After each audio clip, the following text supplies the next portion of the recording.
One of the common things that I see with my clients and that I know millions of people are dealing with and struggling with is fear. This fear that we have over taking risks, over moving forward, any changes that are happening in our life, fear of the unknown, fear of uncertainty, fear of making a change that would perhaps, change how we feel or change some aspects of our life. It's this fear that can stop us. And most of us experience fear on an unconscious level. We're not necessarily consciously aware we're afraid. We just know we're feeling very uncomfortable, very anxious, and it motivates us to acting in ways that play to the fear and prevents us from making a change and taking action, an action that could help us. I think that's the reason why travel is so popular, especially among younger people. To travel and to explore the world is so popular and addictive because you're going to a new place, new language, new culture. You don't know the customs, you don't know where you are. And this can bring up a lot of fear and anxiety. Yet, while you're experiencing this, you're realizing nothing's happening to me. I'm experiencing this discomfort, but nothing bad's happening to me. In fact, I'm able to adapt to it. I'm able to find out where the local shop is. I'm able to make my way around the city. I'm able to kind of communicate to get what I want or what I need. So you learn very quickly through that process that actually I'm able to adjust and adapt and make this work. And actually, this anxiety I'm experiencing and the fear I'm experiencing, there's no reason for it. Nothing bad's happening. So fear serves a very important role in our life. Clearly, when there is a threat in us, in our environment, that's why we have a stress response, because the stress response is intended to kick us into action automatically. If we're going to run away, if we're going to fight, we may even freeze. These responses to something dangerous in our environment are important for our survival. However, in the modern world, where a lot of physical threats are not as prevalent, although of course it can still happen, but not as prevalent as the olden days of what our ancestors used to deal with.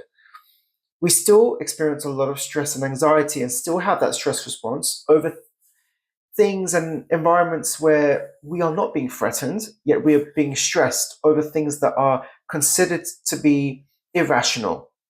So we have irrational fears, things such as phobias, aversions to certain things that make us afraid. We've learned to be afraid of those things.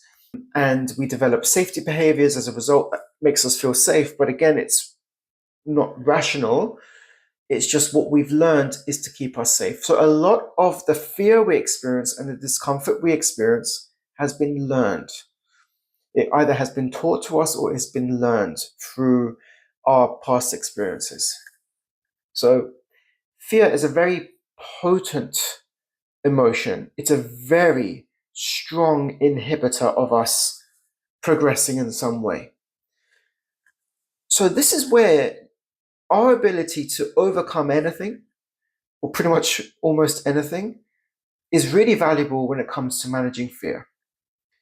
There are different strategies that you need to employ when it comes to managing and overcoming your fear, understanding your fear, befriending it, getting to know it, developing a relationship with it, understanding how it feels in your body, becoming more resilient to it. These steps you need to take to fully overcome your fear. There is no other way. There are therapies that exist, like hypnotherapy, which is a very powerful way because you go into a relaxed state where they tap into your unconscious state, your unconscious mind, to essentially try to rewire your relationship with fear at that level. So when you become fully conscious, you feel different. You feel a lot more confident. You don't have those fears. So that's why hypnotherapy is an example of something that's very powerful. There are other things you can do consciously, which is to scan your body, notice where the tension is. If you find there are situations where you're feeling fearful, you may not even realize it. You just feel tense. Something's kind of like tugging at you, pulling you down. You feel a pit in your stomach. You feel your heart in your throat. All of these signs that physiologically you are feeling discomfort, you're feeling uncomfortable. Scan your body, understand where it is, understand what's brought on that feeling. And don't apply judgment. If you're in a situation where you feel afraid and you realize, well, I've just seen a group of people walking and I feel afraid, and you're embarrassed to admit that to yourself and you start judging yourself, or I shouldn't feel afraid, you're interrupting your ability to relate to what's really going on. So don't show yourself judgment. Scale it back, scan your body, just notice what is. Where's the tension in my body? Why am I afraid? Where is this fear coming from? What is this fear communicating to me? And we have a very small structure in our brain that sits on top of our brainstem called the amygdala, which is responsible for processing emotions, particularly fear. It's like your boss gives you feedback. You're at work and your boss gives you feedback, and you start getting, oh my God, am I in trouble? Am I going to lose my job? Maybe you can very easily overthink based on the fear that you experience, the anxiety you experience. So these are all tied in together. And it's our perception of situations and our perception of our environment that determines the fear we experience and the anxiety we experience. Yet we are not taught to challenge it. No one stops us and says, oh, how do you view this situation when you last felt fearful? We don't challenge our thinking enough. We don't challenge our perception enough. We don't challenge our negative thoughts enough. And this contributes to the fear persisting and maintaining and continuing its cycle. If you are fearful and the fear you are experiencing is triggering anxiety within you, then you have to start by noticing it and accepting the fact that you feel that way. But just because you accept it doesn't mean you are going to be feeling that way forever. You can change it and do something about it, but you have to sit with it. And there are so many tools, techniques, strategies out there that you can apply to your life, and it's all free. You can read books about it. You can watch podcasts. You can do workshops. You can do breathing exercises. You can do yoga. There's so much out there that all of which is intended to help strengthen the relationship and connection you have with those aspects of yourself, to sit with it. So not run away from it, but to stay with it, because you learn by staying with it, nothing bad happens.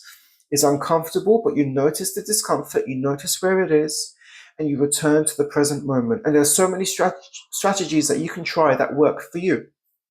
You can journal. If you are particularly analytical, you like to write, you can journal these things. You can write about it.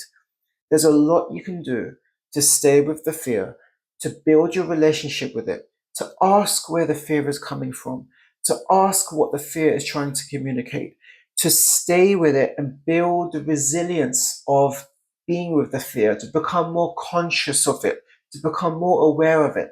Once you've developed that relationship, you've already changed your perception of it. And because you changed your perception, the meaning of the fear will change too. And it's the change of the meaning that will enable you to take the next step you need to in your life. The answer will emerge from that process. This is what matters when it comes to fear. It's so potent and it's so off-putting. We almost unconsciously shy away from it. We want to do something else. We try and escape it. We do as it says. The fear is saying, don't do this thing, don't move house, don't move country. And we do as it says. Whereas we need to sit with it so that it doesn't end up dictating and overruling our life.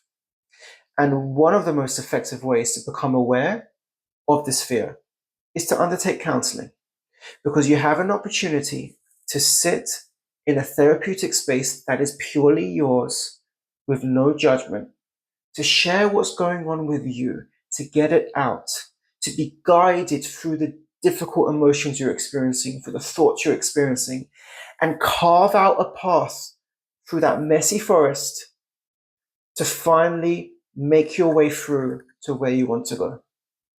Thanks for watching.